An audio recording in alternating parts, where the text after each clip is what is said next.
in the tales of herding gods. They were a couple bound by a strange and fateful destiny. From the very first days of being hunted, they were forced to wander from place to place.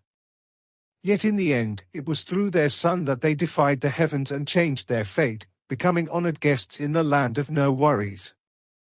Their destiny not only led them to indirectly nurture a divine child whose rise would shake the entire nether capital, but also unexpectedly granted them Qin Mu, a boy cloaked in gentleness and humility. But what earth-shattering secret lies hidden behind the true origins of Qin Mu's parents? Qin Mu's father is Qin Hanshan, and his mother, Consort Shen. In terms of personal cultivation, their strength barely surpassed that of low-level experts.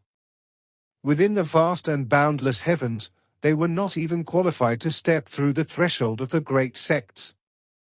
However, their bloodline was a thorn in the eye of the ancient heavenly court. Both carried within them the direct lineage of Kai Huang Qin Yi, a legendary figure of the ancient era. He was not only Celestial Venerable Qin, one of the 9 revered Celestial Venerables, but also one of the 5 founding elders of Heavenly Alliance, the very man who once built the glorious Kai Huang Heavenly Court with his own hands. Ironically, that very glory became the curse that doomed his entire bloodline. The Heavenly Court, the ruling power of the 3 realms, though originally founded by the members of the Heavenly Alliance, soon denied the status of Elder Qin Yi. To cement their absolute rule, they mercilessly raised their armies and annihilated the Kai Huang Heavenly Court. Driven to desperation, Qin Yi could only lead the surviving members of his clan into hiding within the land of no worries. Yet even then, the ancient Heavenly Court never ceased its pursuit, relentlessly hunting down every trace of the Kai Huang bloodline.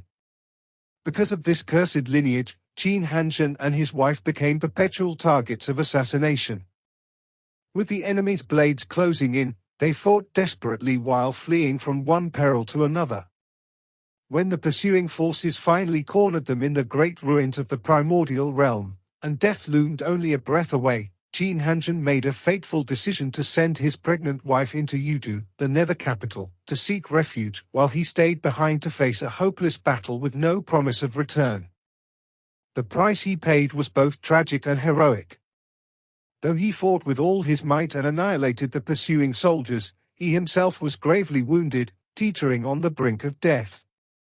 In his final struggle for survival, he invoked a forbidden art, merging his broken body with a nearby ancient tree, clinging to the faintest spark of life. All for one fragile hope, that one day, he might see his wife and unborn child again. His unyielding perseverance caught the attention of another mighty being, Shen Xingjuan, the earth-suppressing general. Desiring to extract from him the secret location of the land of no worries, the general chose not to kill him. Instead, he forged a pact of the Earth Overlord with Qin Hanshan. The moment Qin Hanshan reunited with his son, he was bound by the pact, forced to reveal the hidden location of the land of no worries. Should he ever break this vow, his soul would be devoured by Tu Bo, the Earth Overlord and ruler of Yudu. Meanwhile, Consort Shen, though she had fled into the depths of Yudu, was still far from safety. Relentlessly hunted, she was soon driven into a desperate corner. It was at that very brink of despair that the child within her womb was born, Qin Fengqing. His birth was nothing short of a miracle within the nether capital, for he was the first being ever favored by the laws of Yudu, a divine anomaly hailed as the godson of Yudu.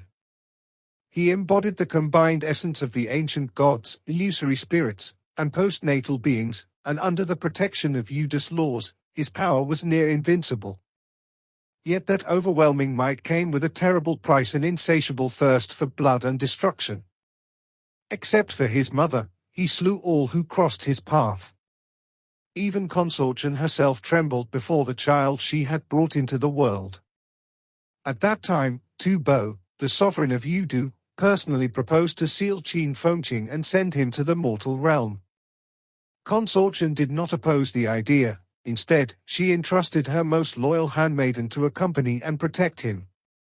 It was not an act of abandonment, but the heart-wrenching decision of a mother torn between fear and love, fear that her son would bring calamity to the realms, and hoped that he might still find a different life. When the sealed body was finally carried to the surface world, a new consciousness was born within it, and that consciousness was Qin Mu. In essence, Qin Mu and Qin Fengqin share the same body and the same soul. They are one and the same. This means that Qin Mu is not only the godson of Yudu, but also a descendant of Kai Huang, bearing within him a dual identity of supreme destiny, the hidden trump card for his eventual rise. Through his divine birthright, Qin Mu received the protection of Tu Bo, the Earth Overlord, and the ruler of Yudu. And by virtue of his imperial bloodline, he was acknowledged by the loyal remnants of the Kai Huang as their rightful successor, addressed with reverence as Your Highness. In time, Qin Mu discovered his father, Qin Hanshan, still fused with the ancient tree. Yet bound by that cruel pact, Qin Hanshan dared not even open his eyes to behold his son. He could only pass down all his divine arts and Daoist teachings, then silently watched his child depart. Qin Mu later descended into Yudu to visit his mother. Unlike the bloodthirsty Qin Fengqin, the gentle and compassionate Qin Mu was the one Consortium cherished most. Eventually, through the arrangement of Tu Bo, Qin Hanshan and Consortium were reunited with both their sons and returned together to the land of no worries. No one could have foreseen that their fates would be rewritten entirely because of Qin Fengqin. Without him, Consortium would have perished long ago in the Nether capital. And without Tu Bo's intervention, Qin Hanshan and his wife would have fallen in some foreign land, their names forgotten. When they finally brought Qin Mu back to the heavenly court, even Kai Huang Qin Yi himself regarded them with deep respect.